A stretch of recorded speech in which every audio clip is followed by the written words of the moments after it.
sa S5. Sa Tagia, kay Ma'am Ann, sa base sa pag-accommodate natin. So, before sang tanano, Resty,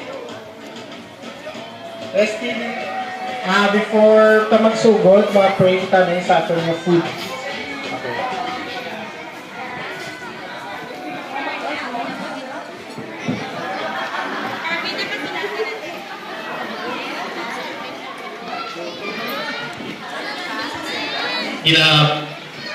Pinapakabay kong tanan ko mga classmates sa pagtindog palihog kag ang aton nga maestro. Okay, mga muyo kita. Lord, salamat sa ining kaginan mga tipon-tipon kami sa liwat Ginoo.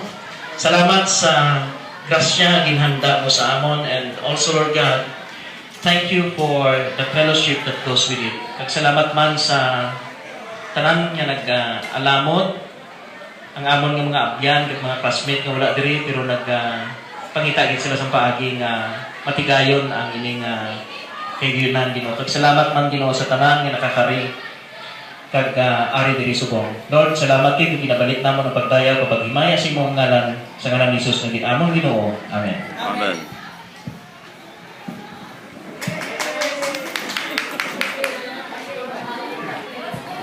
Thank you, Resty. So, before kita magpanyaga,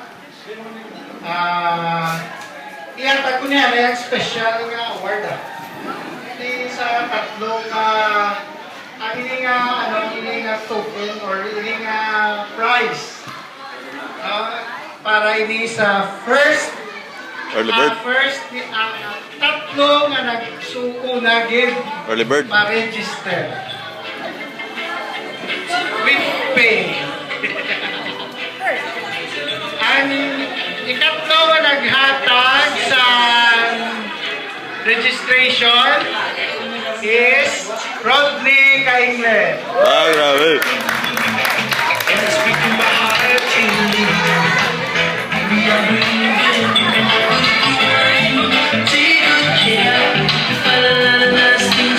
I-wave ko na lang na i-wave. Ang sunod sa akon, ang sunod doon sa lista, sino to?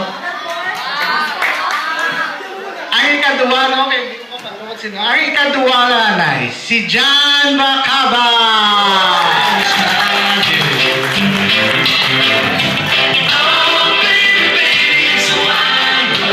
Si John nagbulig man na para sa aton nga transportation. So, thank you, John. Ang una-una, gid. Wala liwan si Joel Ostado.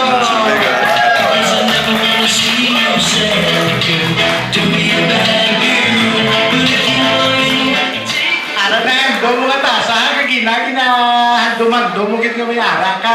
Uy, ang among litasa. Dali lang na kay... Lantaw mo, nilista ko.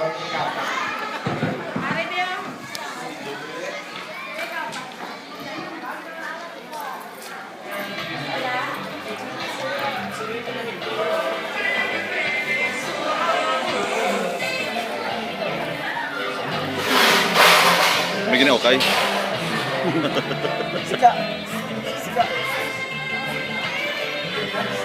Ang baka ro din.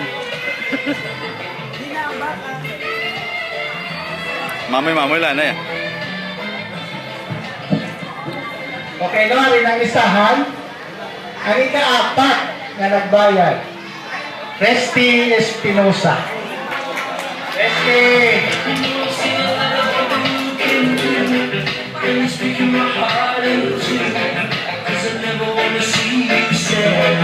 Okay, no, karoon ng tamador choices. Na-prepare naman daw mga nabutyabo-taan, nabutyabo. So, gutom naman doon tanan. And congratulations sa pag-graduate. So, manyaga na ito.